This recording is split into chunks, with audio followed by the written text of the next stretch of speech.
पहले दिन पहली कैबिनेट मीटिंग में पूरे करने जा रहे हैं। सबसे पहला वायदा गृह लक्ष्मी 2000 रुपए हर महीने कर्नाटक की महिलाओं को।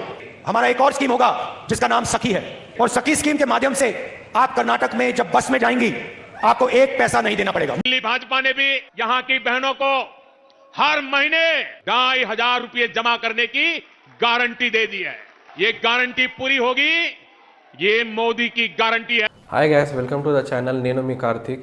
ఈరోజు సుప్రీంకోర్టు ఉచిత స్కీమ్ల మీద ఏమని కామెంట్ చేసింది, ఎందుకు కామెంట్ చేసింది డీటెయిల్గా తెలుసుకుందాం. అసలు సుప్రీంకోర్టు ఏమన్నదో తెలుసుకుందాం.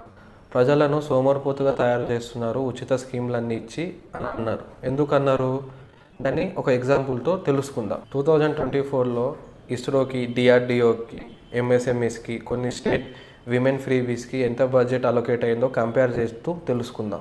ఇస్రోకి 13,000 crores అలొకేట్ చేశారు, డిఆర్డిఓకి 23,000 crores, ఎంఎస్ఎంఈస్కి 22,000 crores. అదే కర్ణాటక, మధ్యప్రదేశ్, తెలంగాణ విమెన్ ఫ్రీబీస్కి ఎంత అలొకేట్ చేశారో చూద్దాం. కర్ణాటక గృహలక్ష్మి స్కీమ్కి 28,000 crores అలొకేట్ చేశారు స్టేట్ గవర్నమెంట్. అదే మధ్యప్రదేశ్లో లడ్కీ బహన్ యోజనకి 18,000 crores అలొకేట్ చేశారు. తెలంగాణ ప్రీ ఎలక్షన్స్ ఎస్టిమేట్ చేసిన బిల్లు గృహలక్ష్మి స్కీమ్కి 18,000 crores.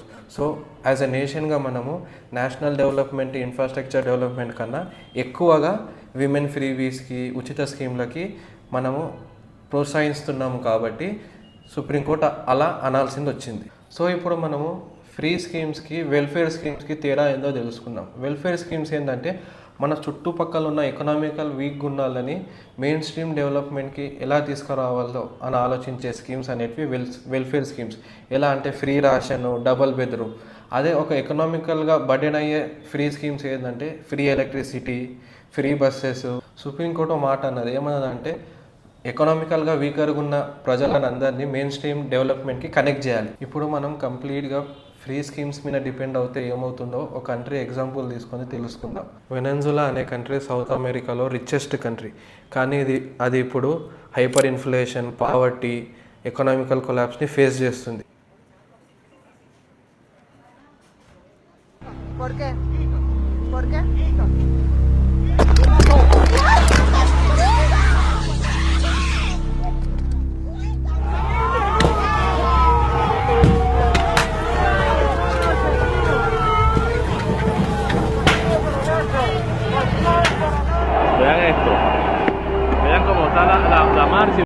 ఎందుకు ఫేస్ చేస్తుందో రీజన్స్ తెలుసుకుందాం. First excessive freebies and welfare schemes.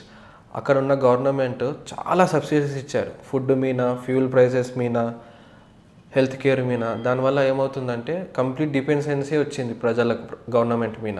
ఇంకో రీజన్ ఏంటంటే ఆయిల్ ఎక్స్పోర్ట్ మీదనే కంప్లీట్గా డిపెండ్ అవ్వడం. థర్డ్ రీజన్ అనేది ఏంటంటే కరప్షన్, ఇంకా ఇంటర్నేషనల్ శాంక్షన్స్. ఆ కంట్రీ నుంచి మన లెసన్స్ ఏందో చూద్దాం. First thing job creation, second thing infrastructure development, third thing economical stability, fourth thing ఏంటంటే ఈ ఫ్రీ బీస్ కల్చర్ అనేది తక్కువ చేస్తూ ఉండాలి. ఇప్పుడు మనము మిల్టన్ ఫ్రిడ్మాన్, ఒక నోబెల్ ప్రైజ్ విన్నర్ ఎకనామిస్ట్, ఏమన్నారో తెలుసుకుందాం. There is no such thing as a free lunch. అది ఎందుకన్నారంటే ఈ లోకంలో ఏది ఫ్రీ కాదు.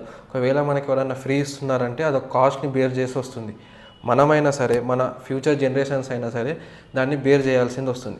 సో ఇప్పుడు ఇచ్చే ఫ్రీ స్కీమ్స్ అయినా సరే, వెల్ఫేర్ స్కీమ్స్ అయినా సరే, దాని కాస్ట్ని మనమైనా సరే, మన ఫ్యూచర్ జనరేషన్స్ అయినా సరే దాన్ని పే బ్యాక్ చేయాల్సింది వస్తుంది.